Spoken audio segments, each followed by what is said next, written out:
Hey guys, thank you so much for tuning in to MoviePOP, and today we're here to talk about Good Boys. It's finally here, and man, let's just start off with some of the expectations for this film, Lawrence. Man, my expectations, I don't know why, but did you not have the impression that Seth Rogen wrote and directed this movie? Yeah, did he not? He did not. No, he produced it. He had a production credit for the film, but he didn't write and direct it. This is actually directed by Gene Stupinitsky, who did a couple episodes of The Office as a director, something for Hello Ladies, but not many, no film credits to his name, actually. So interesting. I think that really explains why. Yeah. Why the comedy wasn't as good as I was expecting it to be. It's funny because Seth Rogen is in they have a little advert and he's in it and he's talking to the kids. Exactly. I'm like, oh, he must have directed it. Oh, just kidding. I guess he didn't direct it then. Yeah, no, just production credit. That makes so much more sense now. The fucking lying bastards. Yeah. That's how they get us. All right, well we got actually. Did we talk about your expectations and mine? I think let's go over that real quick. Yeah, my expectations were I was just expecting a Seth Rogen film. Yeah, written, directed by him, having that kind of cheeky humor. Really on the nose, very sharp, witty humor. Yeah. But I think I was too. That's not what I got. Yeah, I was. Yeah, I know. I was expecting that too, but I expected it. The trailer really pulled me in, so I was expecting this funny, classic movie. This is a classic comedy you're gonna be watching for a while. So I was super amped for this film. But let's before I reveal anything else, let's just jump into some of our pros so we can really break this down with the cons. All right. Well, pros for me. I've only got one pro, man, and I think really the cast of this film, the children, they really save this film. Because for all the faults this film has and all the problems I see with the movie, just seeing the cast and their performances, that's the thing that carried me through from the beginning till the very end. Right. They're so endearing, so charming, so funny. They all have a lot of personality. The kids. I'd say that is probably one of the few saving graces of the film. So I totally agree with you on that. Is that your only pro?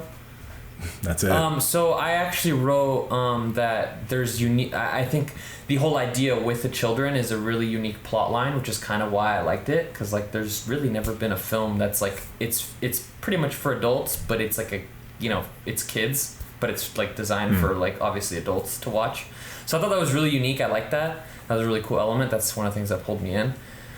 I would say.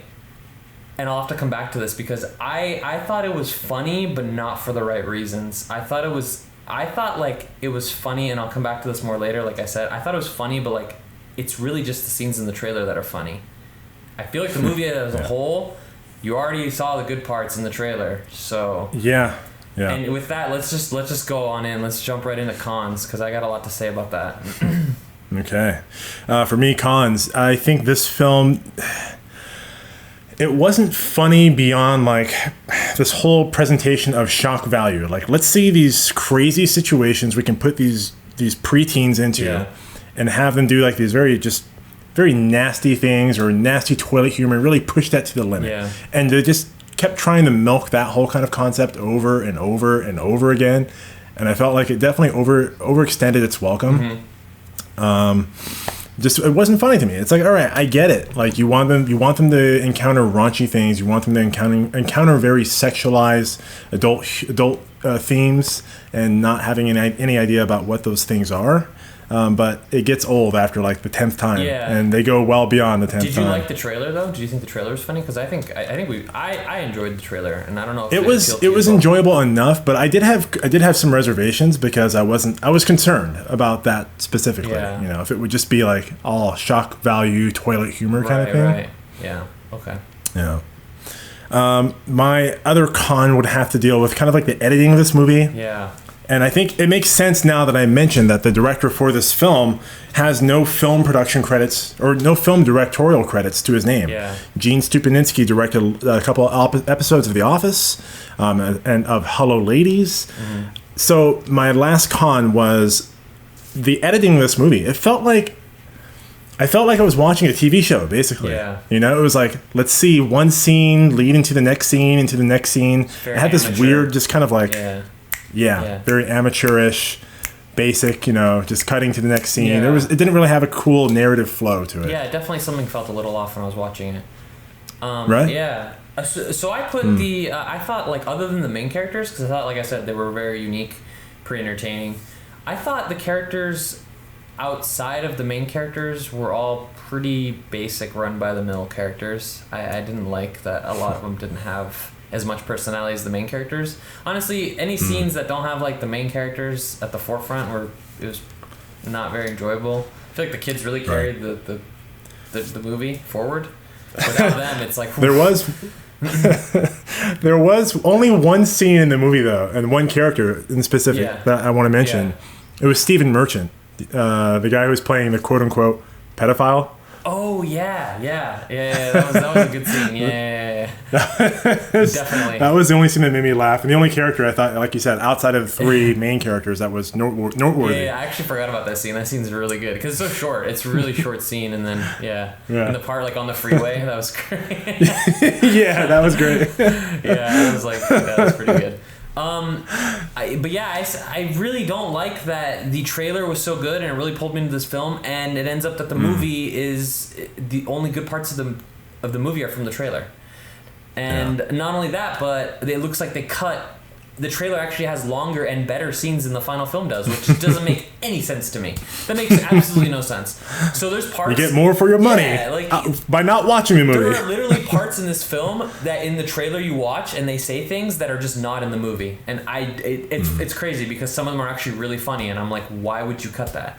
Like, it baffles me. I don't understand. Because I'm watching the movie and I have, like, a really good memory. And if it's something I like this trailer, like, I was really hyped for this movie. Watched it a bunch of times and I'm waiting and I'm just like, what happened? Where's the scene? Like, what happened?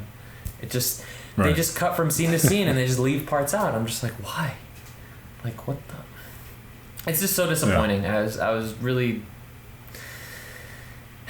Yeah, all I can do is sigh. But yeah, that's pretty much it. Overall, the movie, like, I feel like they tried.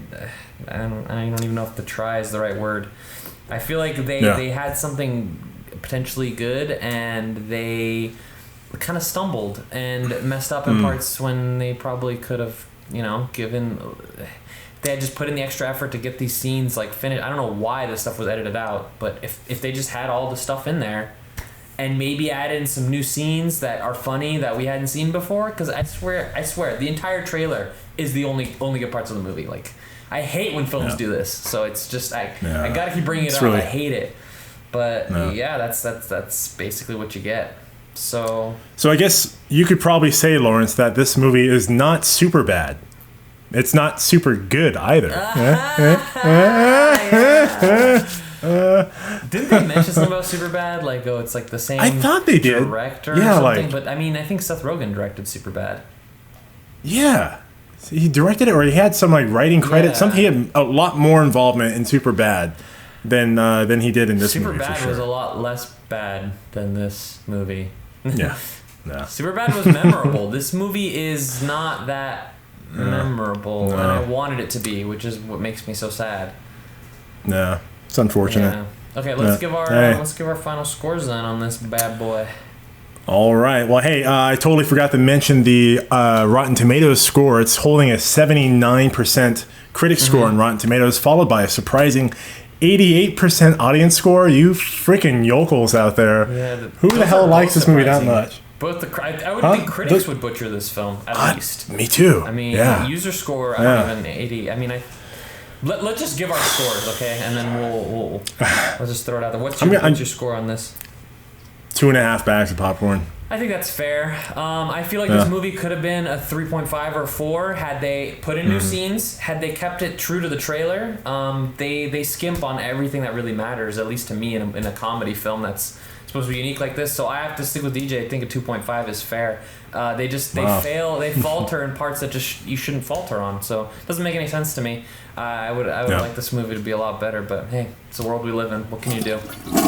It's a sad world we live in, but hey guys, I I feel like everyone should check it out. You know, make up your own opinion. We just want to let you know like what you're getting yourself into.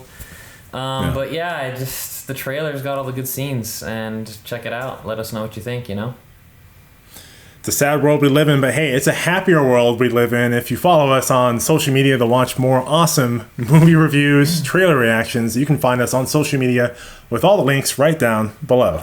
And as always, you guys show us some love. We always notice if you're new to the channel. We're so glad you're helping us out. We're so glad you're watching our stuff. It means the world to me and DJ. We put our hearts and souls into this channel, and we thank you, of course, as always, for watching.